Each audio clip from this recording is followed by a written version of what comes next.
from around the world, get a sense of the community on the line today. We're also running a monitored question and answer section. So again, do post any questions there.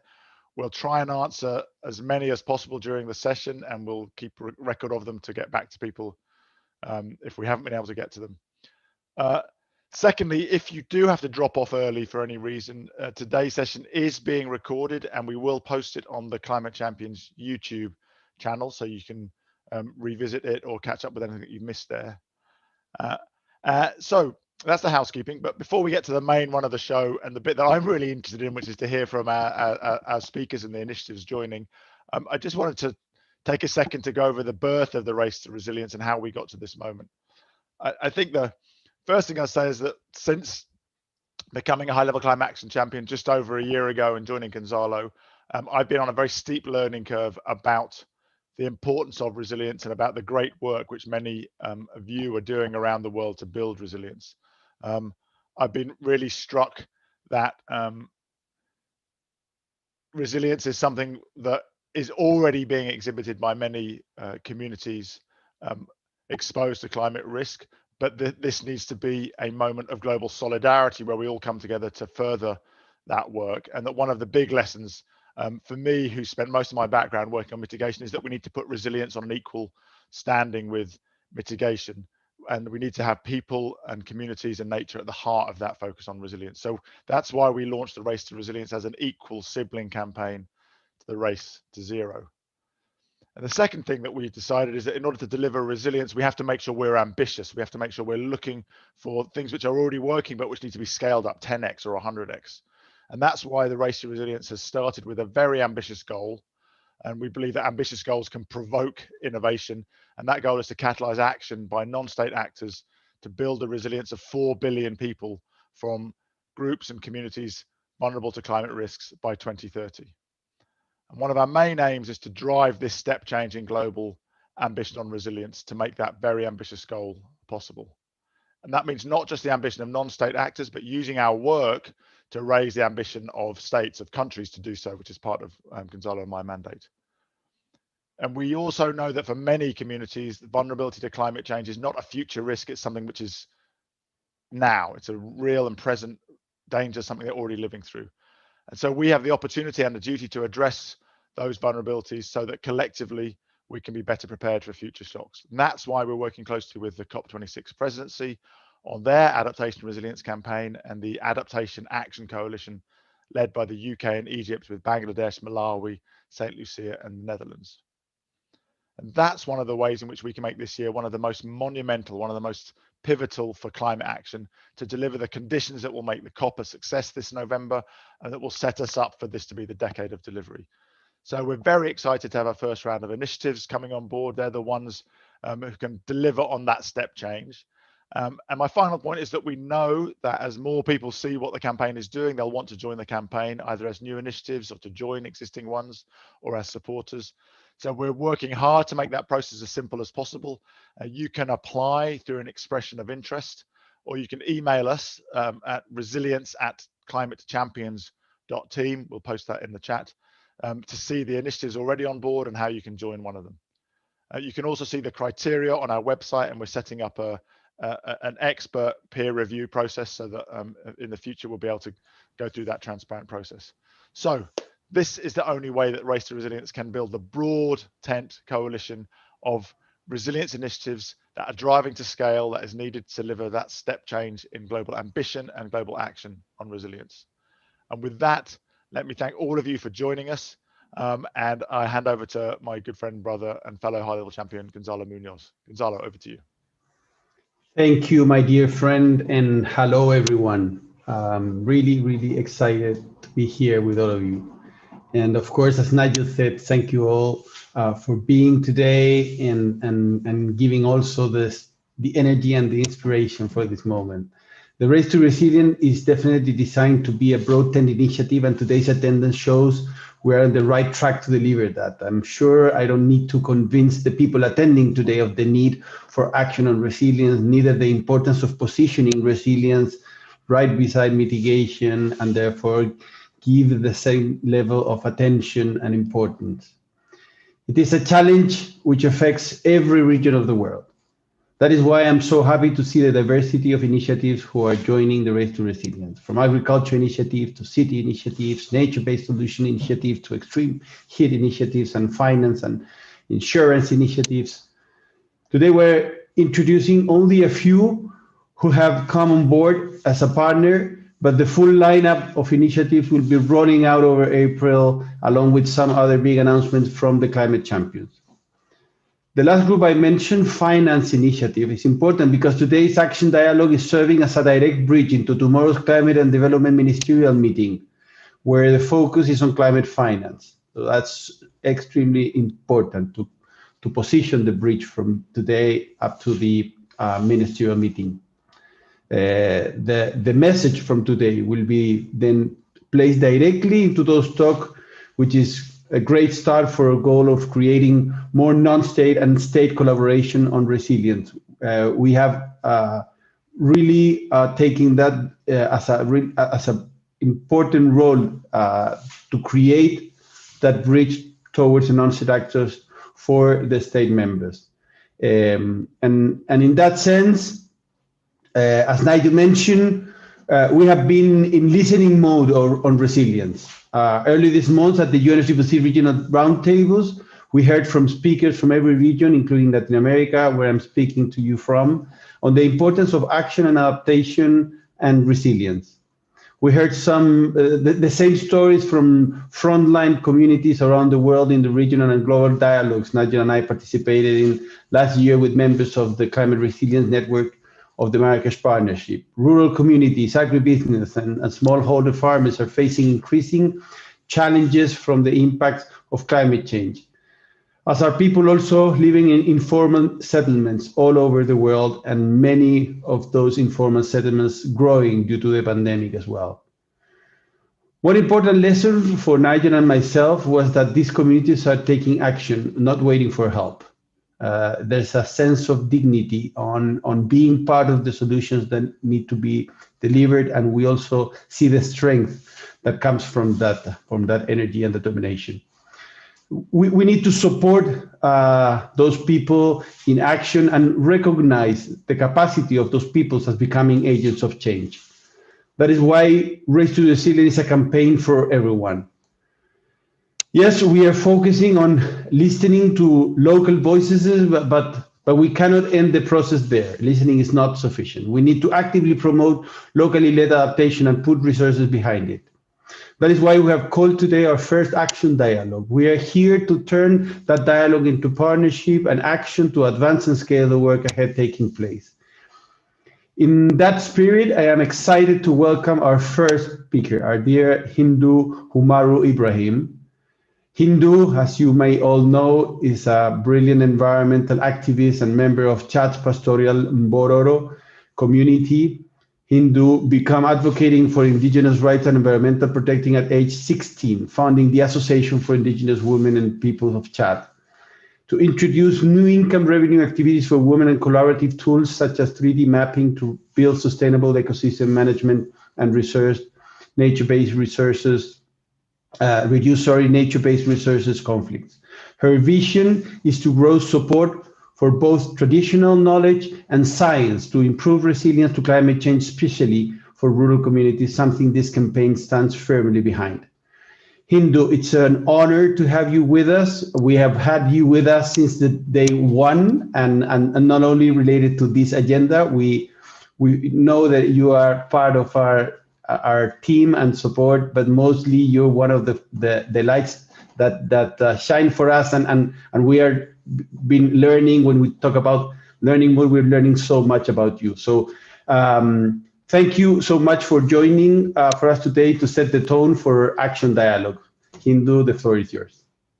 Thank you so much, Gonzalez. It's so nice always to be with you and to be with Nigel. I'm very excited to be in this first dialogue of action. Of course, the idea was started earlier since the COP in Madrid and then moving forward. So it's so excited to see how the objective of the initiative is tackling about half of the world population. 4 billion, it is a big number. but we need a great strategy and collaboration to reach it. So I have 3 points to make here. The first point is we need decarbonizations in order to build a resilience for all our society. So decarbonizations mean for me, I'm coming from a developing countries, and everyone know we are already losing the Paris objective, who is the 1.5 degree. I'm coming from the Sahel regions, where the crisis of the climate change is becoming very extreme. So we are facing the extreme weather event from one year to another one. Our communities are facing floods and drought, and the food insecurity is becoming our new reality. And of course, conflict between communities to access the natural resources that are shrinking. So climate change, it is a big reality for many developing countries, but it is a daily life for many indigenous peoples, and especially for my peoples. So we are becoming more vulnerable every day. And that's why also it is so important to work in the resilience and to see how we can build in the resilience. So the decarbonization cannot be only limited to it is necessary, but it is urgent. So we need to decarbonize all the economy. We need to decarbonize the way of development. Even the developing countries are moving to a neutral carbon for all the development. And of course, like my peoples, we didn't create any carbon in the atmospheres, and we are still protecting the nature. And that's also why we are having the best knowledge to build all the carbon neutral resilience. And developing countries are far to the carbon neutrality still, but also they are facing the extreme weather events. And even if they have air condition when it is hot, and then they have heater when it is cold, it is not that what we are calling resilience. The resilience is how they can accelerate going out from the fossil fuel, how they can engage on more ambitions for decarbonizations. And I know that Gonzalez and Nigel, you all said we need ambitions. And these ambitions must take all the developing countries out of what we are living, and developed countries out of the fossil fuels and engage in the zero net by 2050. So 2050 is about tomorrow. We need to accelerate actions. And that's why I'm so excited about this initiative, because we are talking about the action that can help to build resilience for the most vulnerables. Private sectors must shift their business to invest on net zero, on net deforestation zero. They have to go out from the fossil fuel and get to respect nature. There is no sustainable business without healthy environment. My second point is we need the leadership to shift. The leadership must be gender sensitive. Women are more than half of the world populations. And when we say 4 billion, so at least 2 billion are women. They are the ones who are frontline of the climate impact around all the places. And those populations might play a big role in the decision making when we talk about climate change. Women in my communities, and of course other women in indigenous communities, are very resilient, because when men respond to the climate change by living the communities, so women are the ones who are left behind, who are building the resilience on them communities. So they must take the decisions. Women's role must be in all levels. At the local level, the project must be gender sensitive. It is not the number saying in your project you must include women, but how the finance can go directly to indigenous women, to women in general in the rural areas that can build a multiple of solutions. It is not the big infrastructures who can help us to be resilient. It is the small project at the community level that can help to build the resilience. At the national level, women must be in the place that they deserve it.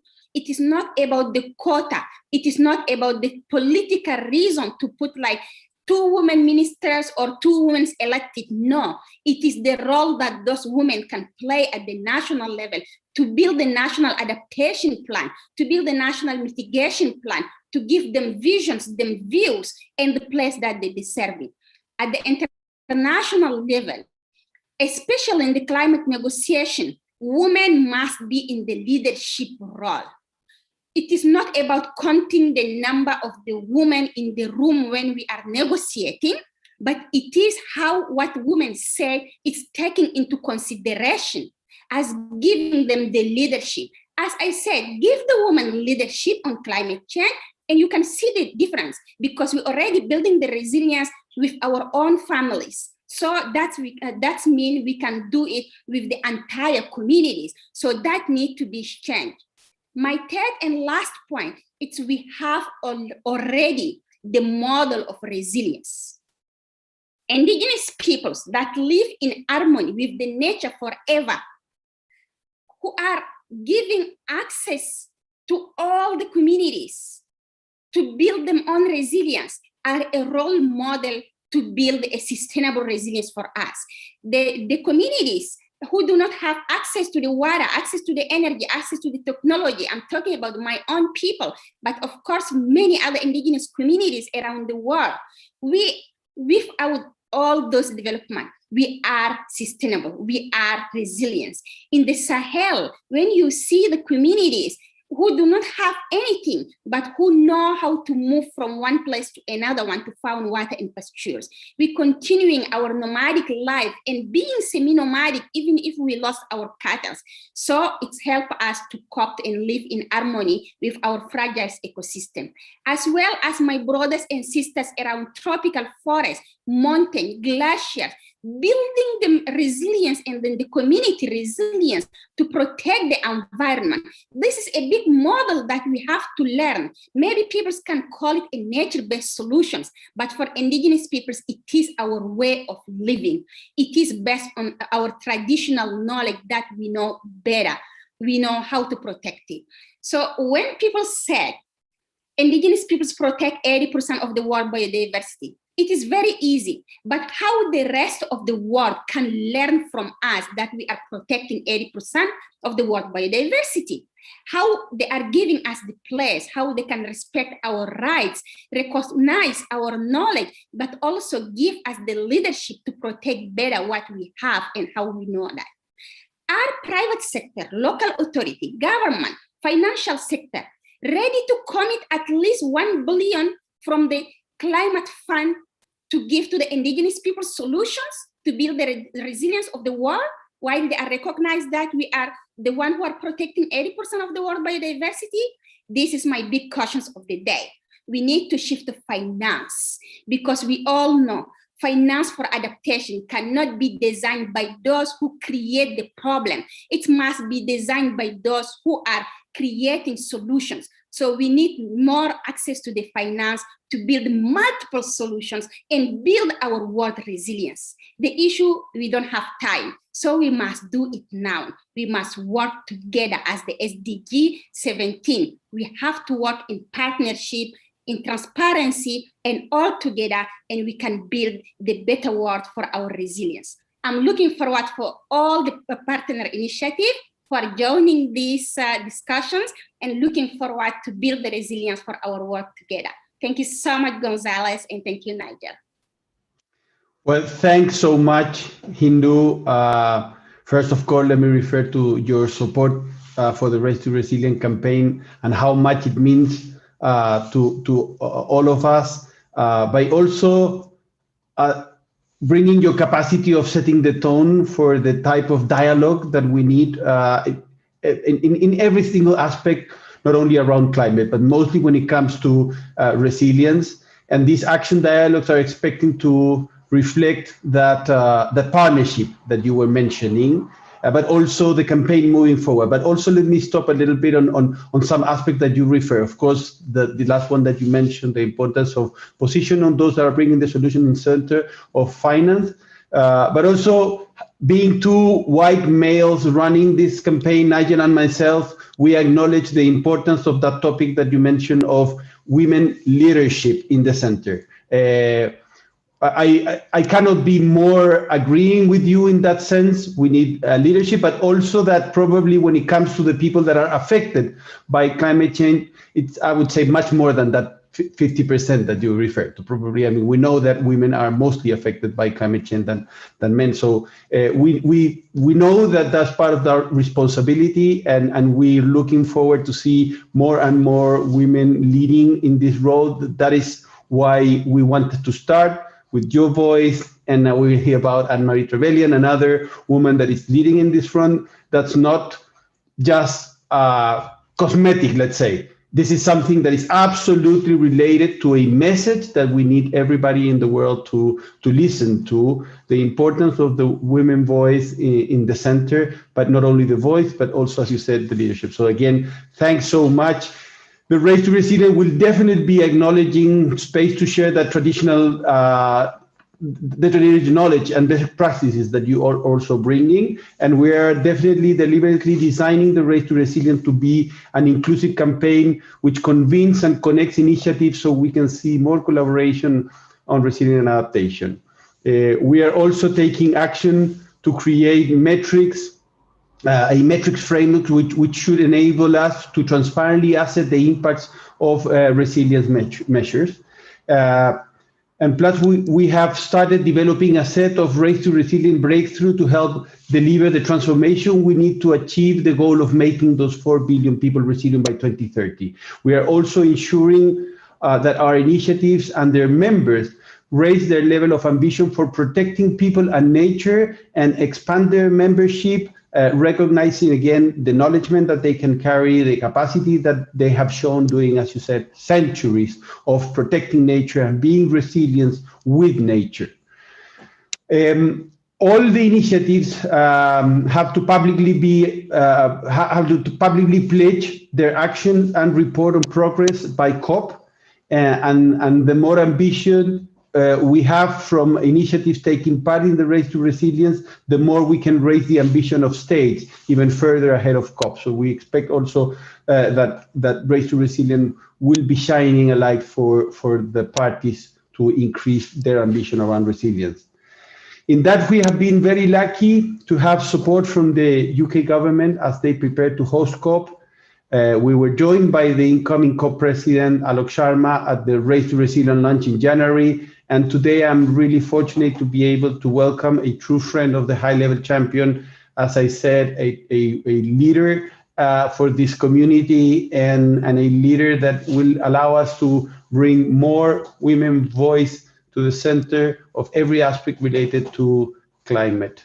So Anne-Marie Trevelyan, who is the UK International Champion on Adaptation and Resilience. Anne-Marie, over to you. Thank you, Gonzalo. It's a pleasure to join today's Race to Resilience Action Dialogues. I want to commend the work of the high-level champions in setting up the Race to Resilience. As the UK champion on adaptation and resilience for the COP26 presidency, I have the privilege of being able to listen to leaders in government, business and civil society from every region of the world. I have heard the calls for increased action, for significantly improved adaptation finance and access at a local level. Responding to climate change and accelerating action to minimise, avert and address loss and damage is a top priority ahead of COP26. We know that climate impacts disproportionately affect those already most vulnerable, including women, youth and Indigenous peoples. And the global COVID-19 pandemic has amplified these challenges and stretched our collective resilience.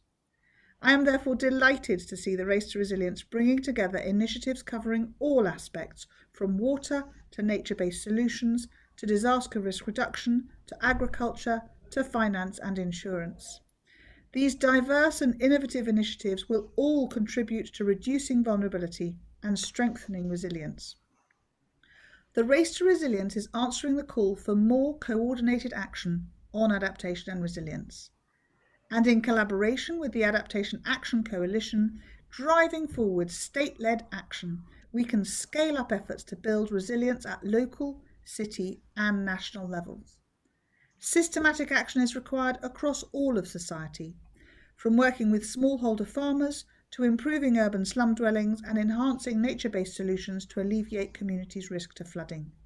the scale of action needed is only achieved by business, cities, investors, civil society and government working in partnership. So I look forward to hearing how the initiatives who have joined are taking action and raising their level of ambition by being part of the Race to Resilience. This year is key to delivering on that step change in global ambition, and the UK has made adaptation and resilience a top priority for COP26. So I look forward to continuing to work closely with the Race to Resilience campaign and identifying the opportunities for collaboration between state and non-state actors to accelerate the goals of the Paris Agreement. Thank you. Thank you, Anne-Marie. We are definitely lucky to have you as a friend and partner to the high-level champions, and therefore we now would like to start by kicking off our first of the two dialogues. The first will be hearing from a few of our round one initiatives on the action that are taking and how they are raising the level of ambition through their participation in the campaign. We are then going to bring in some of the frontline voices and actors already mobilizing action in their communities on climate resilience and adaptation. So having said that, maybe hand over to Nigel to kick off Action Dialogue 1 and bring in the Race to Resilient initiatives. Nigel, the floor is yours.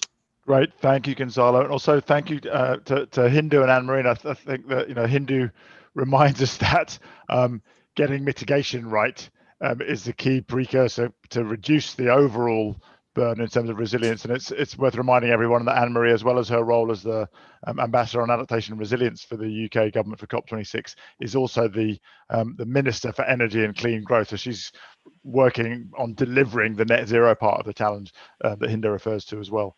So really thrilled now. This is the bit we've been waiting for, to actually welcome the first wave of initiatives who will be part of the Race to Resilience. These are the initiatives who will be delivering on the ambition that we raise and contributing to the campaign's coalition building and metrics work.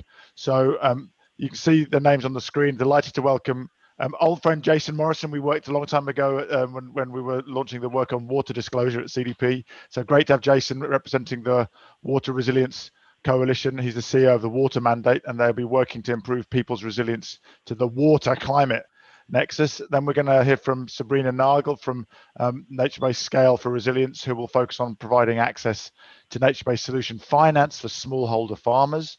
And then finally, we're going to hear from Emma Flaherty from the Risk Informed Early Action Partnership, aiming to have 1 billion people covered by new or improved early warning systems. So let's go straight to Jason. Great, we've got Jason on screen. Jason, great to see you. Great to be here. Jason, special thanks for your energy and commitment to the cause and waking up in the middle of the night. I think it's like 3 a.m. or something. You're looking remarkably, you must have had a lot of coffee. And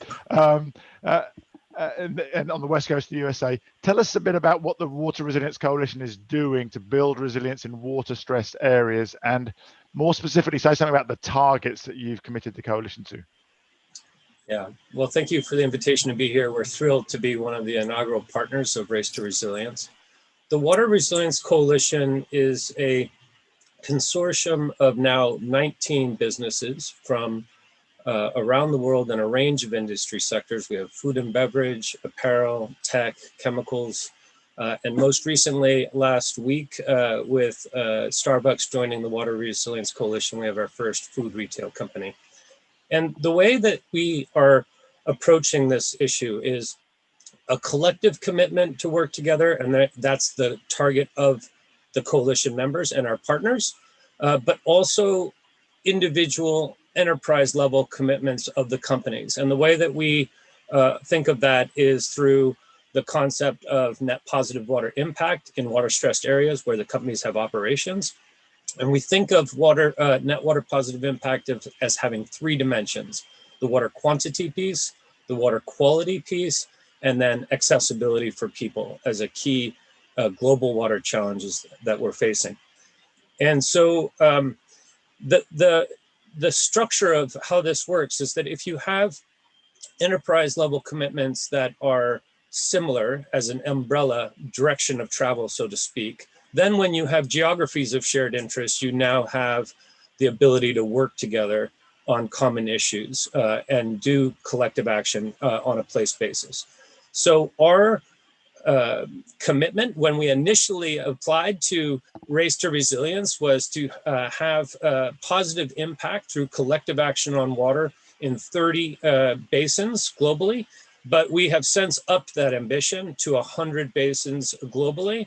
And we initially had proposed that we would ensure resilient access to water supply and sanitation services for 30 billion, and we've now upped that to 100 million people in vulnerable communities globally.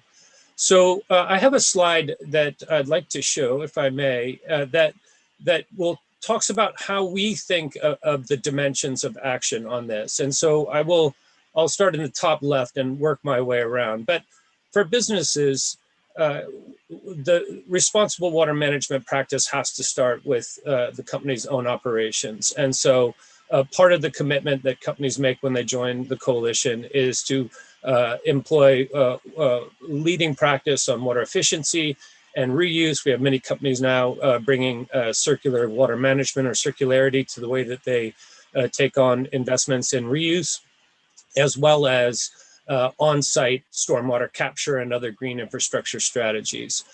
But we know, and many of the companies that have been doing this for many years know that you cannot have impact on water at scale unless you work with others. So the commitment is to work collectively, to co-invest in strategies that improve basin health. Many of these nature-based solutions, such as the companies that have agricultural supply chains, that are looking for regenerative agriculture and soil health programs. We know that these have water, but also GHG co-benefits, and looking for co-investments in strategies that are improving ecosystem health, but all the while improving water security and climate mitigation where feasible.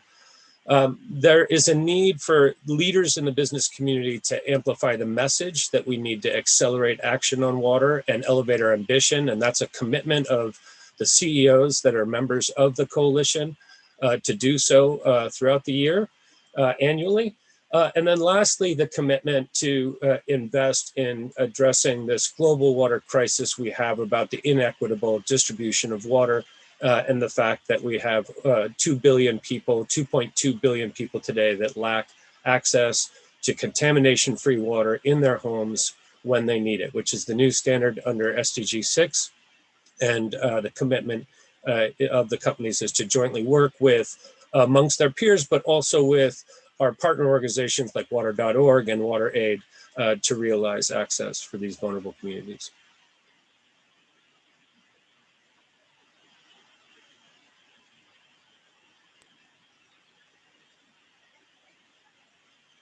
Sorry, the first unmute fail of the day. Jason, it's really great to hear that. I love the way that you're combining the kind of vector of major businesses with the local element of the water basin and the clarity of an impact metric that's human. One of the things I love about the idea of a race is that once the race is on, then it becomes a race to the top. So my notes said that you were targeting 30 highly vulnerable basins. So I can see that I'm already out of date. So that's a real big raising of the bar. So kudos to you for that. I just say a little bit about why it's so important to have human metrics and nature metrics as part of the overall approach, and not just have one metric. Yeah, water has multitudes. It impacts almost all aspects of our society and our economy and nature. And so there is no single metric on how you would improve water security and/or resilience. So we know that climate change is going to have disproportionate impacts on certain communities, and therefore the commitment of coalition members is to prioritize regions where water stress is going to lead to negative impact on those marginal communities that are not going to be able to address the impacts of more extreme drought, more extreme flooding and storm events. We know that 9 out of 10 natural disasters are water related, and we need to think about where those impacts will be felt. We have an emerging partnership with UNICEF. I don't know if people have seen that They have identified a water security for all framework. It has an index of vulnerability that is calculating where the most vulnerable communities are when it comes to climate change and water and that are currently lacking access. And that index will inform how we, where we invest and how we look to improve water resilience for those communities. Oh, fantastic. I can make that index would be a really useful tool for everybody in terms of focusing. Just a last quick thought, Jason. I've learned a lot from both Hindu and Sheela, who we'll hear from later, about the importance of directing finance to the root of the problem rather than having it all be high level. How do you think about, as a coalition, the mobilization of finance to water resilience? Yeah, so the companies themselves that have committed to joining the WRC are already committing to make the investments they need to have a net positive water impact on water. But we know any one company, many of these companies have been in bilateral partnerships with WASH NGOs and environmental NGOs for well over a decade. In order to have scale, we need to figure out co-financing strategies. So in those basins where we will be working together, the companies themselves will be looking to co-finance the work on the ground. But companies are always looking to see how that funding can be matched and leveraged by public sector. There's some innovative stuff happening now in the Western US, where I reside, whereby companies have come together to co-finance a project in Arizona on Indian tribe land to improve irrigation efficiency. And that funding was matched by philanthropy dollars, by foundation dollars, to try to help give scale to it. And we think there's a lot of opportunity to figure out what are the right projects and get blended finance to bring impact at scale. Great, thank you, Jason. Really great, really energizing to hear so much progress on the specificity of metrics, but also on the level of ambition and the practicality of innovating with multiple actors, right? So this is the sort of thing that's so complex that no one can do it on their own. Thank you, great, Jason. Now I'm going to turn to Sabrina. And what I love about the Race to Resilience is we're looking at all sorts of different ways of driving scale. So Jason's just talked about an example which uses the big multinational corporation as the driver of scale, but Sabrina, who's representing Yapu Solutions, which I understand is a name inspired by traditional farmers in the Andes region, who created shared knowledge and risk management practices, back to Hindu's point about the importance of Indigenous people's knowledge. Sabrina, your initiative is really focused on smallholder farmers and incorporating that spirit of knowledge sharing and digitizing it into software solutions that support smallholder farmers, micro enterprises, and small and medium-sized enterprises. So tell us a little bit about why you take a people-centric approach and how you put nature at the heart of the initiative. Why is it important to be combining that kind of people-centric and nature lens at the heart of this resilience action? Thank you very much, Nigel. And we're very honored to be here as an initiative. And yes, so why are people and NBS at the heart of our initiative? So, climate change, mitigation, and adaptation is all about humans, right? And climate change is made by humans and needs to be solved by and for humans. Therefore, people are at the center of our activities. And most importantly, people need to trust to work together. In this context, as you already said, we work with smallholder farmers, and Hindu mentioned it in her talk that they are most vulnerable while not contributing to climate change effects. And yes, and nature-based solutions are very cost-efficient tools to tackle many of these challenges. And to build trust in NBS, all key actors have to know about its benefits. Let me give you an example from my friend Mona Lisa. She is a young Dayak indigenous from the heart of Borneo, and she started an NBS permaculture project last year in her communities with a variety of resilient seeds and very smart permacultural practices. And it was so interesting because at the beginning she told me, no one was really interested in what I did, but she started nevertheless, as ambitious as she is. And after one season, the harvests were so productive that the whole community followed her example. Her peers could see the results with their own eyes, and often for rural communities, seeing is believing. And most importantly, I think it shows that we need to start, we need to see, and we need to learn with and from people, right? So we see that if farmers trust in nature-based solutions and they see those are powerful tools to make themselves more resilient, they're also willing to further invest, for example, through a bank loan. And this is how we at Yapu Solutions and as initiative make climate adaptation operational. So far, we work with 50 financial institutions and their partners to promote nature-based investments. Our software and digital solution engine helps to understand these risks and how to address them. So if a loan officer, for example, evaluates a smallholder farmer with our software and the right data at hand, she will act as an agent of trust and change towards better access to NBS investments. So in the end, it's a win-win situation for all, because more resilient clients mean lower risks for financial institutions.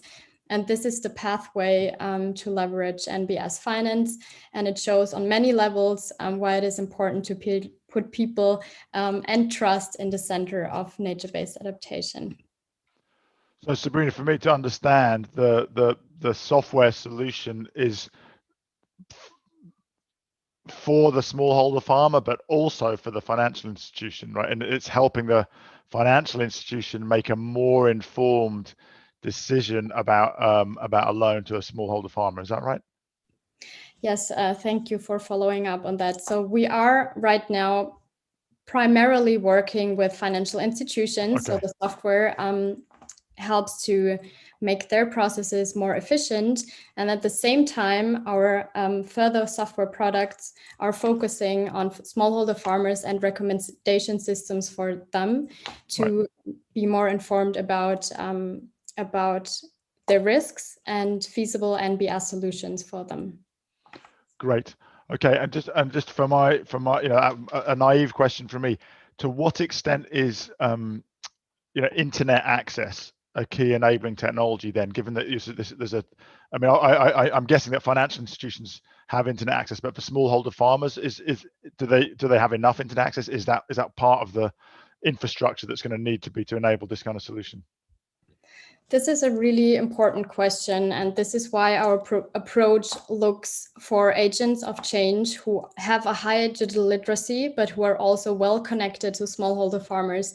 And this is the way how we see how it's important to introduce software and digital solutions to rural communities, because of course, if they don't have access to internet or mobile phones, they won't be informed about nature-based solutions and their risks. So this is the approach that we have, that we use multiplicators and agents of change can address the problem. Great. Last question. I want to get a sense of both the scale and ambition and breadth, but also how you then localize that, because that seems to be one of the challenges. We say be ambitious, 4 billion, but be local, right? Which is like a village or a smallholder farmer.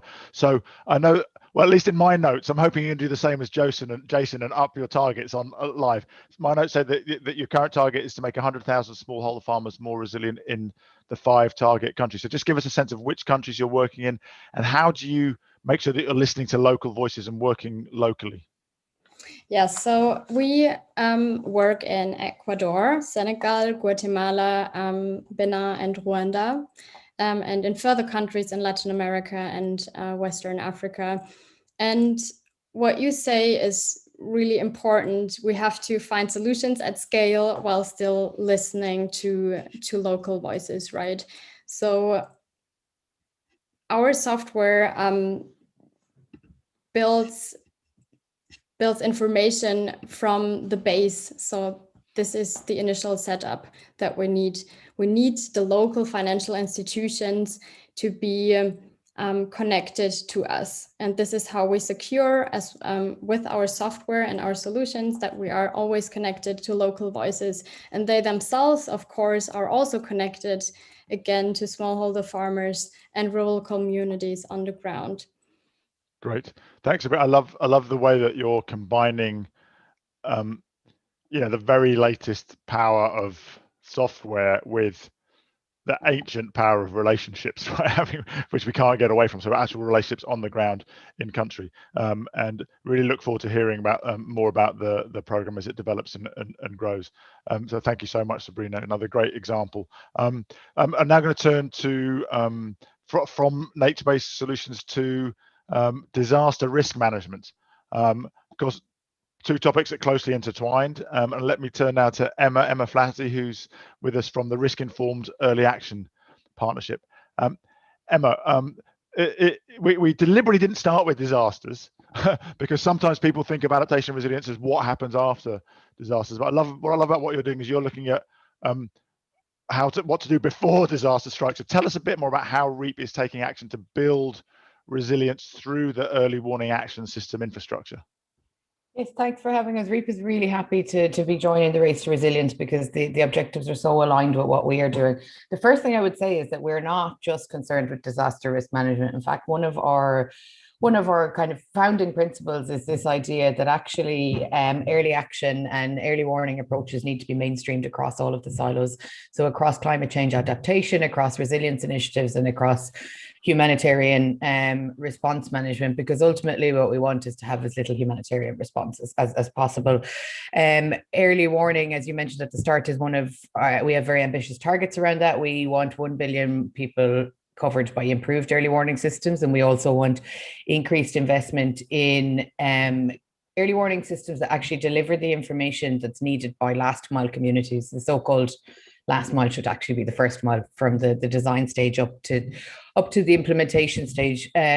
It's very clear that climate change is rapidly increasing. It's increasing the frequency and severity of crisis.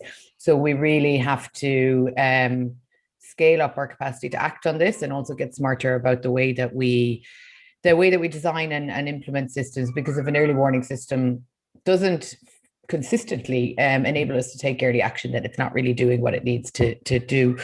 So we think that one of the main things that we want to do in REAP is make sure that kind of risk-informed approach and that reference to and use of early warning systems is mainstreamed across the humanitarian, the development, the resilience, and the climate investments. And we think that this early action approach, where we take action predicated on decent early warning or risk analysis in advance of a hazard to try and protect people and livelihoods and economies, we think that this is a way that we can unlock all of those divides between these different sectors. And I think that aligning with the Race to Resilience is just a no-brainer for us, because with increasing numbers of crises, increasing ability to predict these crises, there's no excuse for us to not be making these efforts to increase people's resilience and capacity to act. Great, thanks, Emma. I love the way you flip that from last mile to first mile. But I mean, in many ways, that's the kind of thing that flips from being global and abstract to making it much more people centric, right? The first mile is the mile at the front, at the blunt end of the challenge where communities are operating. And we really agree that REAP is from the beginning aligned in the sense that we decided to make the Race to Resilience people centric. So it's really, really great to have you on board, and we want to see more of that from everybody else. Tell us a bit more about why that was so important as you established REAP, and how you're mobilizing and making your members accountable towards such really ambitious targets to help address the needs of those most vulnerable communities. Sure. Well, I mean, I will go back to some of the comments made by other panelists. The communities are not waiting to take action, and they are not waiting for us to come in. They are taking action.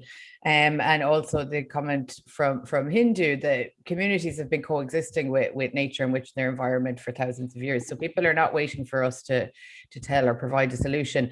And I think that we have had a tendency sometimes in the international policy space, we have more monologue than dialogue. And if we really want, people-centered approaches are a way to dealing with this, because at the end of the day, as I mentioned, if early warnings are not turning into early action, well then what is the point, and what do we need to do better? So for us, we hold ourselves accountable in the way that we set up REAP things, but also our partners work across a really, really wide range of contexts and countries. We very actively seek to bring on board more and actors from climate vulnerable communities, all the way from community organizations up to the governments themselves. So for us, the people-centered approach is the key to unlocking this. It's the key to turning all these early warning investments, all this policy, all this knowledge into action that actually prevents people from sliding into crisis, because we know very well that for example, in countries that are very prone to crisis, there's 6 times as many people live below the poverty line. And we have, when we bring together initiatives like REAP and Resilience, we have an opportunity to turn this around. So I think it's a little bit about us holding our partners to account, but also it's our partners holding us to account. And that's why we try to have as diverse a partnership as possible. And that's why we want to be part of partnerships like the Race to Resilience, something that really centers those who are affected and trying to understand what it is that they need from us to scale up what they already need to know. Nobody in a climate very vulnerable community needs me and Ireland to tell them how to cope. Our job is to enable and facilitate people to scale up. Yeah, lovely, thank you. And just one last question about the ever-present question about finance. Just say a little bit, Emma, about how REAP plans to scale up anticipatory action, especially through disaster risk financing. Great, yes. I mean, we do have a specific target around this, which again, it's another billion. We are all very fond in the space of our 1 billion target, is 1 billion people covered by early action plans and financing, because the early warning systems is one aspect. But if we don't have plans in place and we don't have finance for people to act on those plans, again, we're just going to reach another silo. So the basic facts of the matter is that crises are very, very expensive. They're increasing in frequency and severity, and it's extremely expensive to respond to them. And not only is there that expense, they also threaten the investments that are already made on the climate side, resilience side, development side.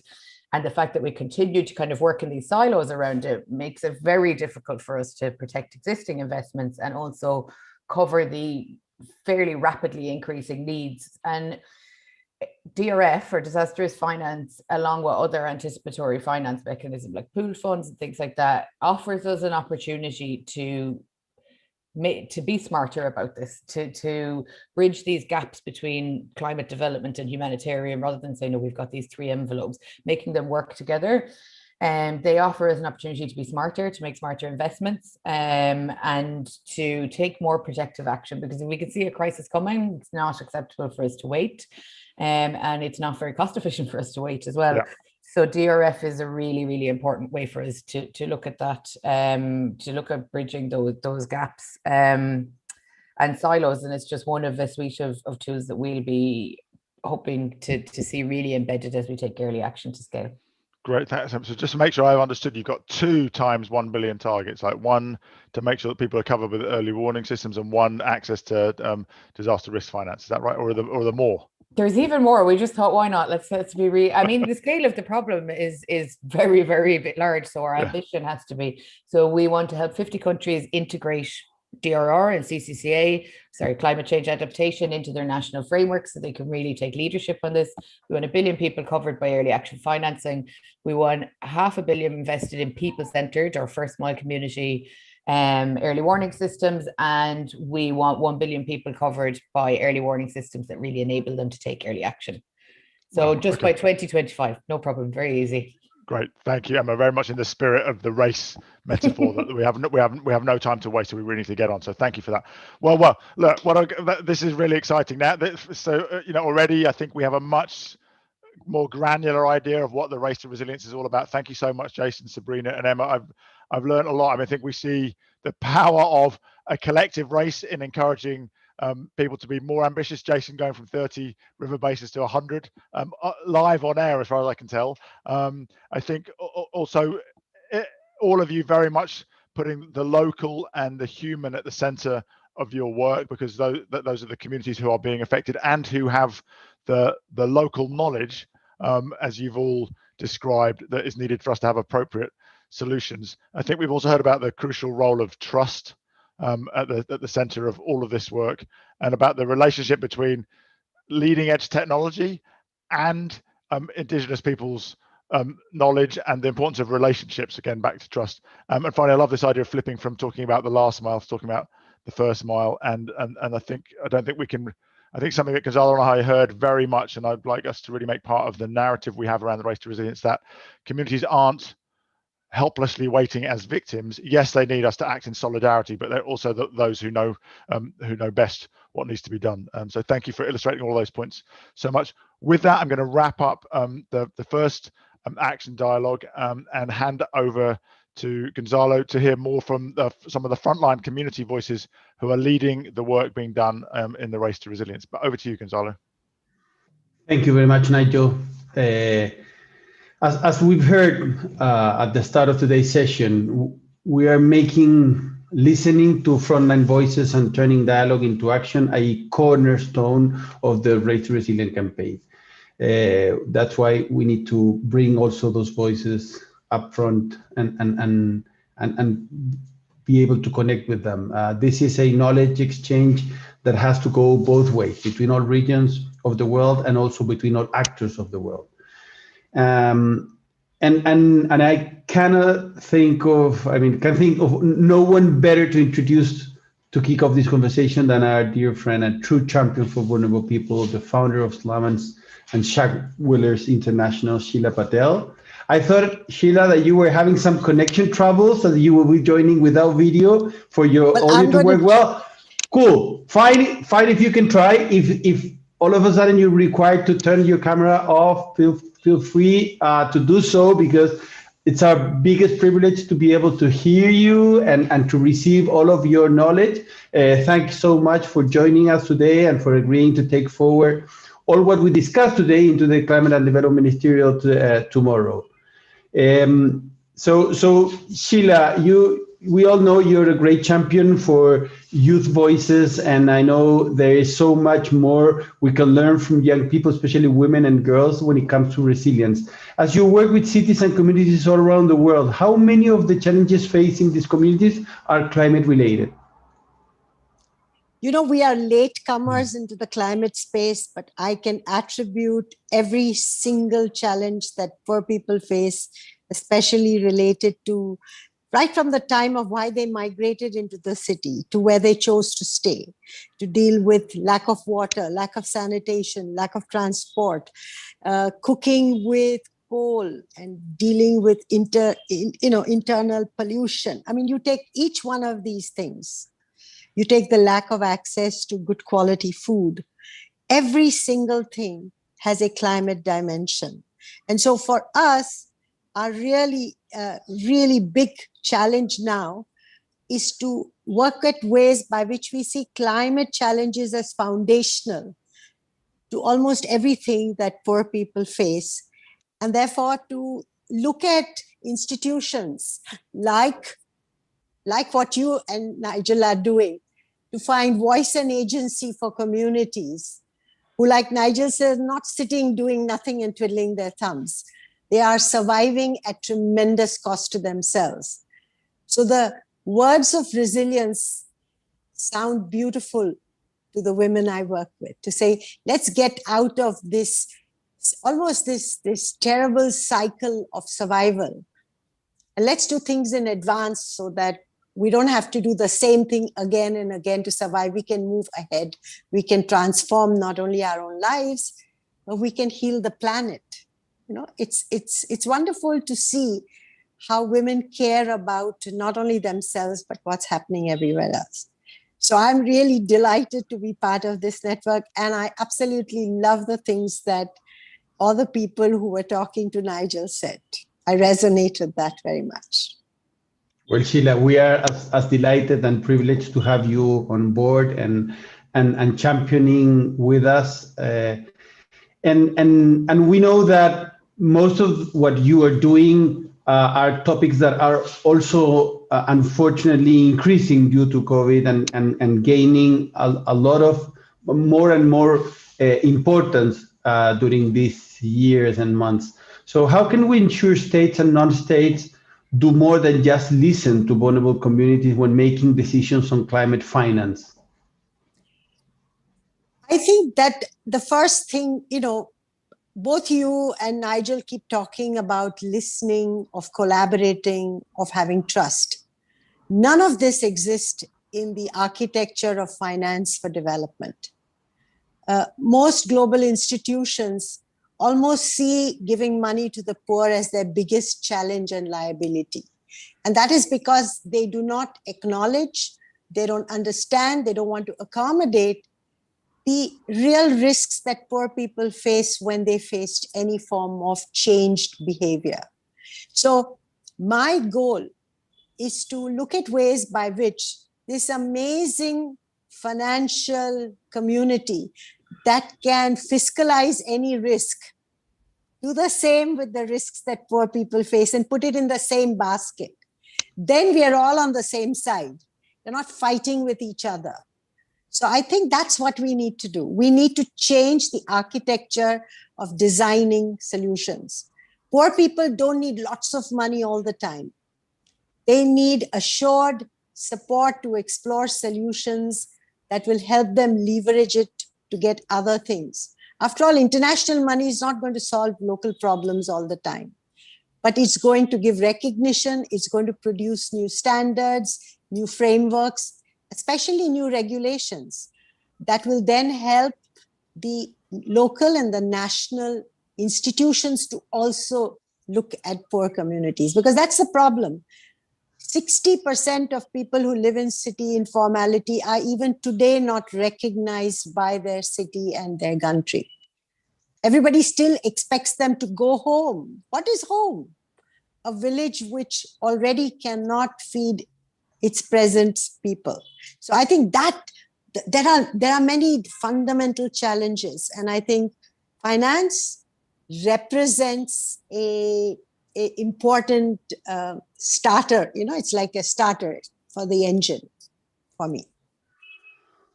Well, Sheela, I think that that you brought topics that are so relevant and at the end are structural, right? It's not about considering them superficially, but rather really making some structural changes on how we understand at the end also development. So in that sense, this we know it's a fundamental year for climate action. Not only are government making major decisions on COVID recovery funds, but we have the COP26 in November. And in that sense, we know that in order to achieve success, we will require some structural changes in many ways. What would success by Glasgow would look like for you, Sheela? First of all, for me, the real transformation is when we connect the local with the global, both in terms of resources, aspirations, and ambition. And we believe that our contribution in the race to resilience is the deep commitment of grassroots communities. You know, the 4 billion people you're talking about, they're all, you know, we want to see that they're all in. The STI network is in about 300 cities in 33 countries. We have grassroots groups that are doing the work that Emma was talking about, saying in our community profiles, what is it that makes our neighborhoods vulnerable to climate? And the sad part is we are as vulnerable to the climate as we are to evictions. This is the structural thing you're talking about. So we want to bring the dual elements of vulnerability to say that man-made or human-made disasters exacerbate the climate challenges. And we want to bring that, we want to showcase that, we want to explore a dialogue. And for me, we can't make the kind of things that Mr. Koch made. I'm envious that he can say 1 billion, 5 billion, but I'd like to be part of his network, which will identify how many communities benefit from water, for instance. You know, my colleague Rose Molakwani always says, poor women are your goalkeepers. We'll tell you whether you've reached your goal or not, because if you don't reach us, you haven't reached your goal. So I propose to make community women's networks your goalkeepers, to say whether things have reached them. They're the truth sayers. And so we're looking at what women want to do and looking at ways by which we can make that happen and bring that to center stage. To say, like Nigel said, Poor people are not empty vessels who don't know what to do. They have agency, they have voice, they have capacity, and they have solutions. We want to bring them center stage, and we want to participate in these processes with urban, rural, indigenous, and other groups. A lot of ambition. A lot of ambition, but you bring the right voice and experience. It's not, as you said, about just bringing the voice, but also bringing the experience, the capacity, the connections. I love that just by listening today, you found the need of connecting to another initiative, because that's part of what we require, as Indu was mentioning in her first intervention about the importance of creating the partnerships. So Sheela, thanks so much. We have been learning so much from you, and we really expect to keep on not only learning, but helping your work and leaders like you to expand the work in order to really solve the vulnerabilities for those 4 billion people around the world and keep the ambition high. I know you are going to be sticking around until the end of the session. I'm very excited for the work the Climate Champions will be doing with you in the year ahead. So if you can remain online, I would like to bring the other speakers to the room. So with us now, Labiba Samad, Master's Student in Climate Change and Development at Independent University of Bangladesh, and participant in the Least Developed Countries Universities Consortium on Climate Change. And also joining us from Ethiopia, His Excellency Commissioner of the Environment, Forest and Climate Change Commission, Professor Fekadu Beyene, representing the INSU Resilience Global Partnership. So I see Labiba there. I don't know if Professor is joining, but let me start by Labiba. There you are, Professor. Great to have you also with us. Labiba, first, thank you so much for joining us and for the work you're doing to generate knowledge and action on climate change.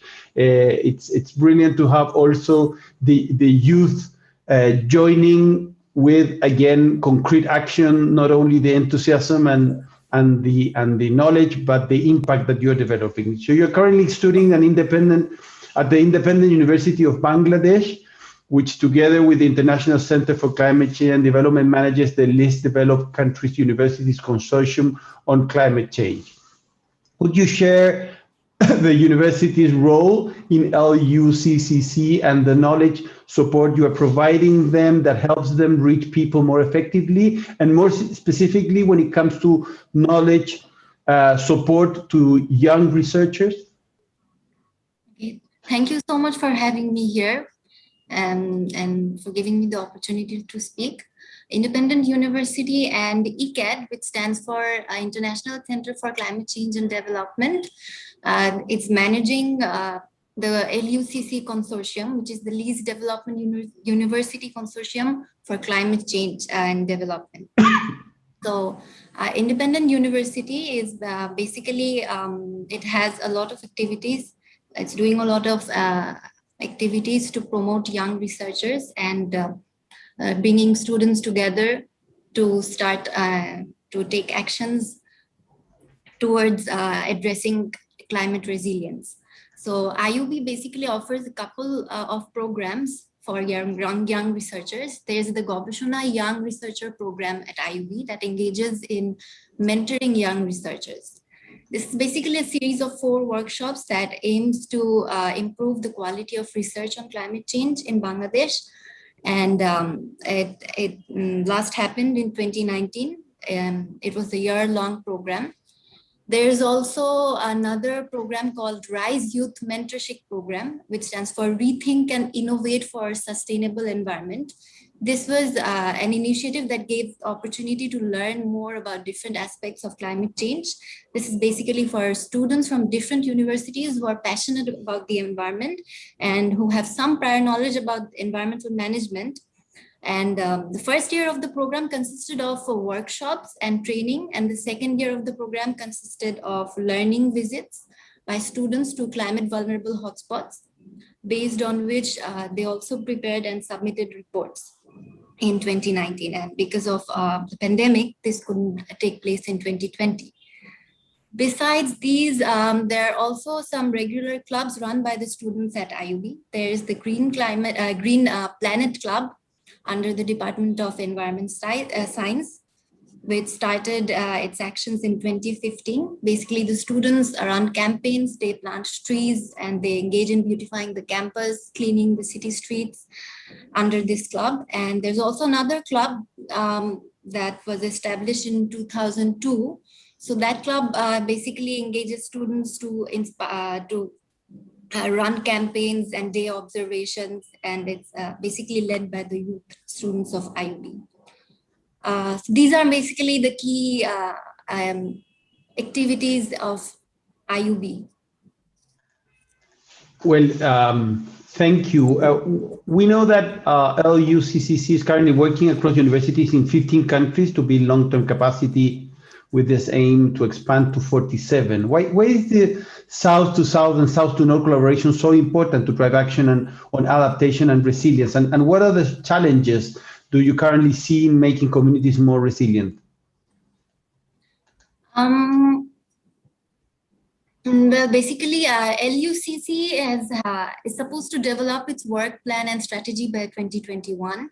And by 2025, platform like Gobeshona, which was initiated from Bangladesh, is supposed to be created in 12 other countries based on the current examples set by Bangladesh, and also Uganda and Nepal. And hopefully by 2030, all the 47 LDCs who become members of this consortium, they will all have a national platform to foster better knowledge,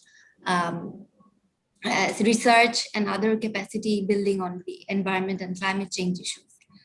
And I think this collaboration is important because we need to ensure a collective effort, and it is important to encourage and inspire each other, share the findings and the learnings and the successful approaches towards adaptation and resilience. And countries that have similar economic status, they can always relate to each other. So I think that's why it's very important to have this collaboration in the first place. And in terms of challenges, there are many challenges. There are infrastructural limitations, knowledge limitations, especially when it comes to knowing the linkage between climate change and disasters faced by communities. There's also the tendency to follow the escape strategy, which in turn leads to other problems like overpopulation in urban settlements. Some people also suggest that migration can be a form of adaptation, but actually I think only if it's done systematically, and if it does not improve the adaptive capacity of the hotspot areas, then I think that it's won't be that useful. And I think these are the main challenges around building resilience, and why the loss and damage volume remains unchanged and is increasing every year. Thank you, Laviva. And speaking about the importance of inspiration, youth have been inspiring a lot of this agenda in the last years. As you are a member of the Youth Adaptation Network under the Regional Adaptation Center in Dhaka, can you please tell us how do you think we can engage more youth into the Race to Resilience campaign and turn dialogue into partnership that then delivers action? How do you see that we can fulfill that objective? As a youth representative, I see myself leading others into thinking in this direction and taking actions. And I really hope to take this legacy forward. And I know it's possible because today's youth are more exposed. They're more globalized. They have access to information.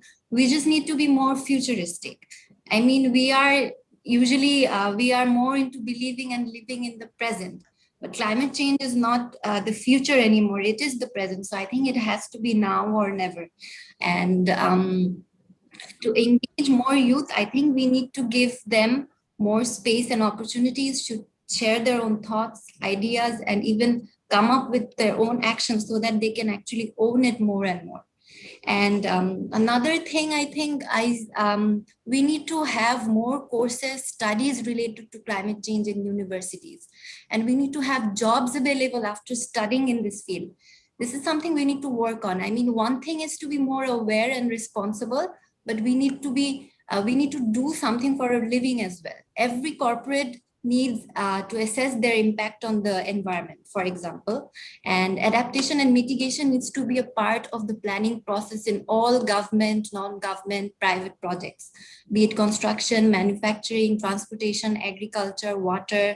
So climate resilience, adaptation, mitigation, and even disaster risk reduction needs to be addressed everywhere. But there are no jobs or roles addressing all this. Creating these roles and jobs will encourage the youth to engage more and more in this field. So I think that would be the best way to engage more youth.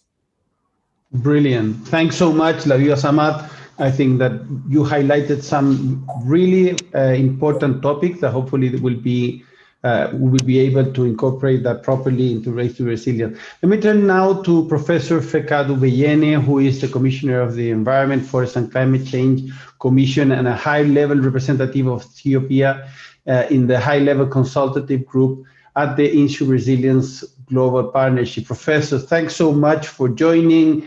Given your knowledge and remit as a Commissioner on Environment, Forest, Climate Change in Ethiopia, can you offer your insights on why it is so critical to bring final solution to vulnerable communities in the context of resilience? Thank you very much. Thank you for inviting me to this important session.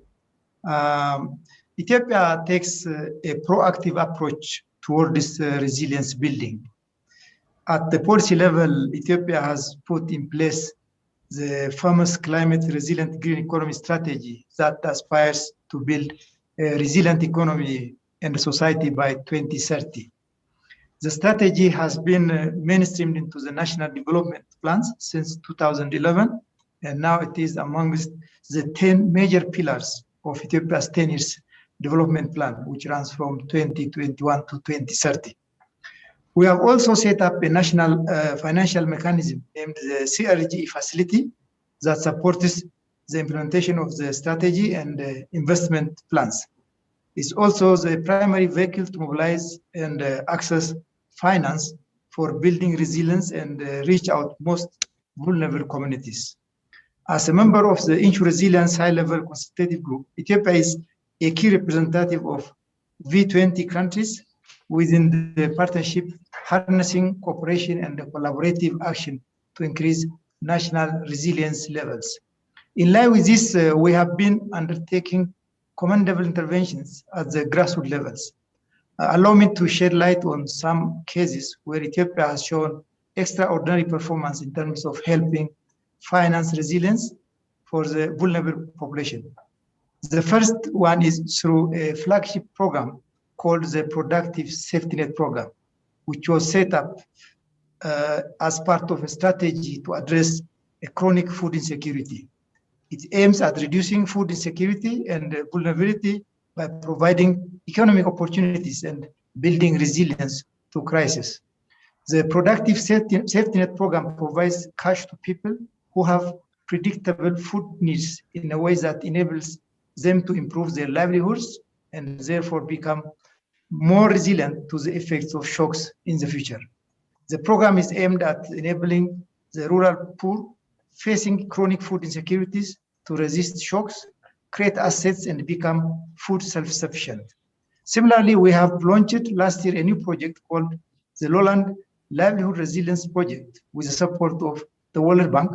The project aims at enhancing livelihood resilience at scale in the most vulnerable regions of Ethiopia, where more than 2.5 million people, about 500,000 households in the pastoralists and agro-pastoralist areas will benefit. There is also an ongoing regional initiative under the auspices of the World Food Programme named the 4R Rural Resilience Initiative.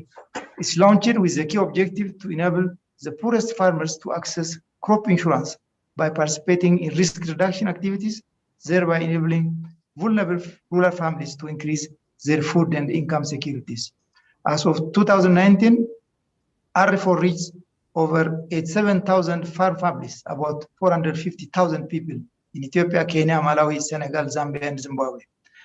An external evaluation of R4 program in Ethiopia indicates that food security of R4 households is higher through increased saving and borrowing and diversification of income sources away from cereal crops.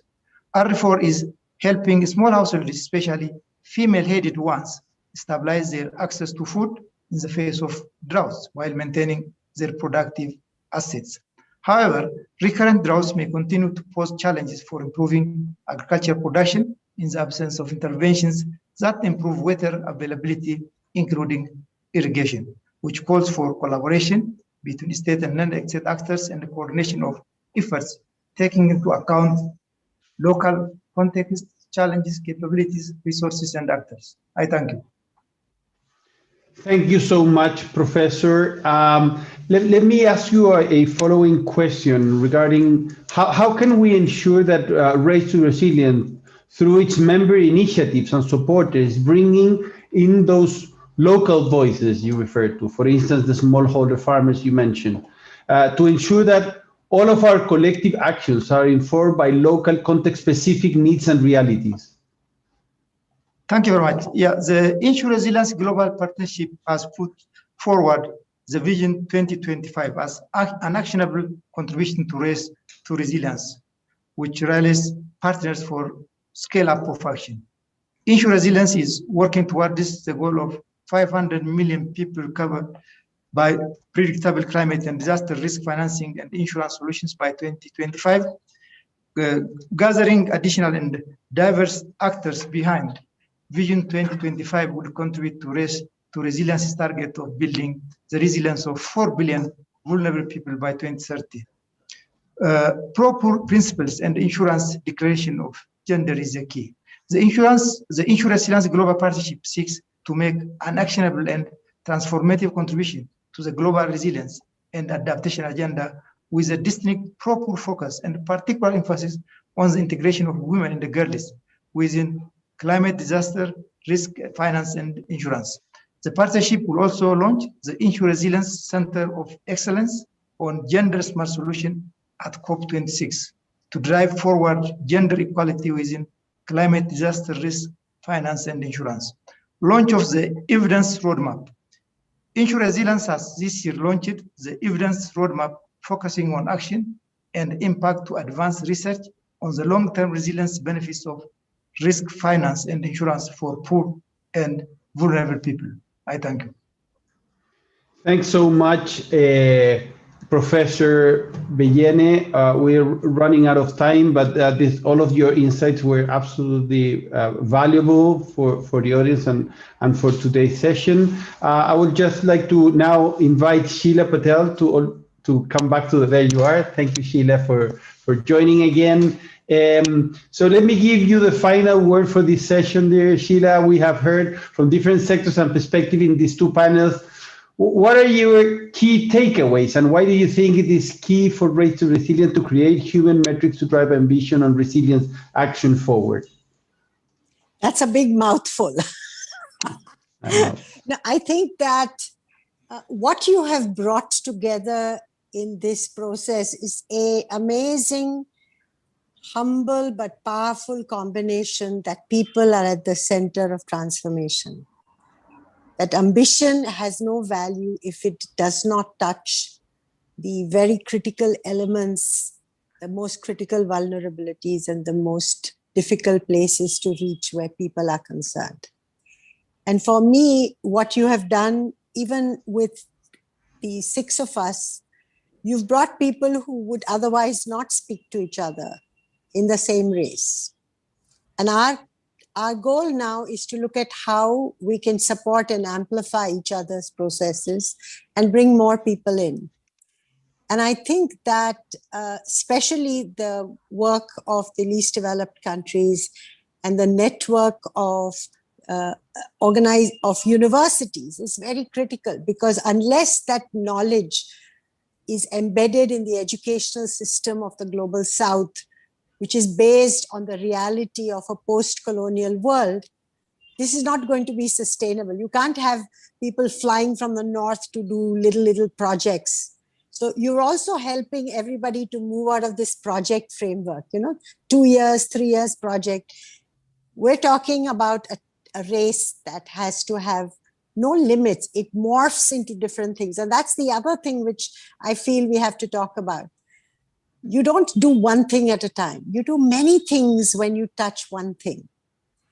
And I think that's the thing I want to amplify in this process, because as I listen and feel grateful for being part of this process myself, I am energized and excited with all the things that people, both governmental and non-governmental, are bringing into this process. After all, these least developed countries are actually part of the COP26. But they're going to talk to all of us. They're going to be part of many things that we do. So they're inspiring a breach of this fence that separates the two. You're doing that too. So, well, best cannot wishes. be more thankful.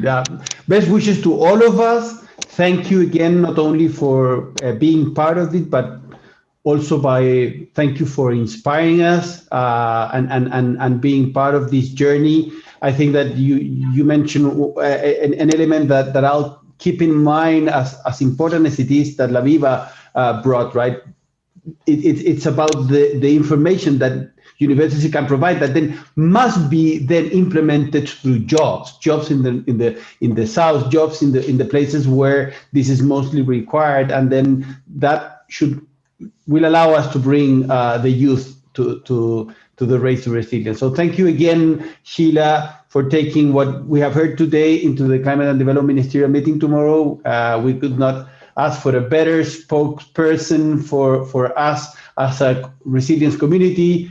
As you know, this is only the beginning for the Race to Resilience. And as you've heard, we want to be raising up more frontline voices, just as you mentioned, highlighting more best practices, case studies, give voice to those that many times are not only not invited, but unfortunately not heard in so many places around the world, and bringing even more initiatives and members into the race.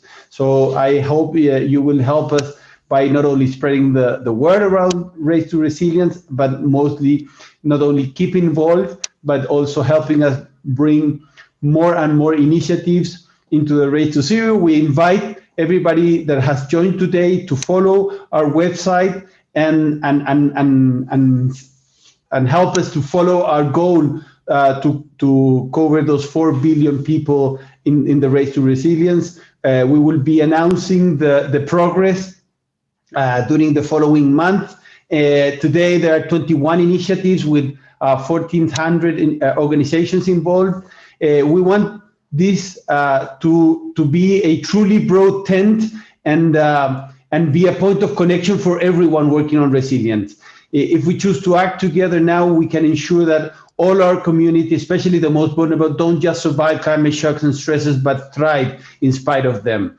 Where we can catalyze a step change in global ambition for climate resilience, putting people and nature first and working from the ground up with local indigenous communities to catalyze climate resilience. So even if you cannot join as an initiative, our work on Resilient Coalition building and metric is open to anyone who can contribute knowledge. So please get in touch about how you can be part of the campaign.